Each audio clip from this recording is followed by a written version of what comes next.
আসসালামু আলাইকুম। ওয়ালাইকুম আসসালাম ওয়া রাহমাতুল্লাহি ওয়া বারাকাতুহু। এনার নাম কি? আমার নাম হবিবুর রহমান। এনে মাদ্রাসার কি করুন? আমি মাদ্রাসার কমিটির মানুষ। জি। আপনি এই মাদ্রাসার বিষয়ে কিছু কওয়ার আছে? পড়া তো বহুতই আছে, ইনশাআল্লাহ চলতেছে মাদ্রাসা। এই মাদ্রাসা হইছে এতিমখানা মাদ্রাসা।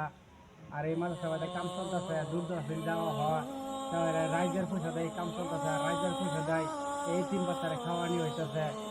বহু দূর দরাজ যাওয়া হয়, নারে আনিয়া করে কষ্ট কামাইয়ের পয়সা এই মাদ্রাসার মধ্যে খাটানো হইতেছে। আর এই বাচ্চারে খানি হইতেছে। ইনশাআল্লাহ দয়া করে যে হানে যাইতেছে, ইনশাআল্লাহ খালি হাত একবারে ঘুরায় না দেয়া কিছু একটা দুই দেন। যেমন ভাবে একটা কথা বোঝানো হয়েছে, তাহলে যদি একজন মানুষ যদি রাস্তার মাঝে দাঁড়াইতে হয়, আর যদি সব এদের রাস্তা যাইতে পারলা সবই যদি চিত্ত করে থুতু মিলে মারে, আর একজন মানুষের গুছল হয়ে যাবো গা। আর যদি একজনের যদি সারা মানুষের থুতু মিলে মারে, কোনো সময় তার গুছল হইতো না।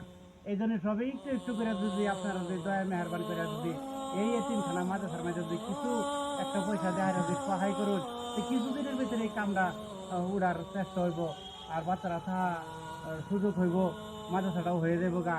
এই জন্য আপনাদের কাছে আমরা অনায় বিনয় করে কইতাছি, দয়া মেহাদে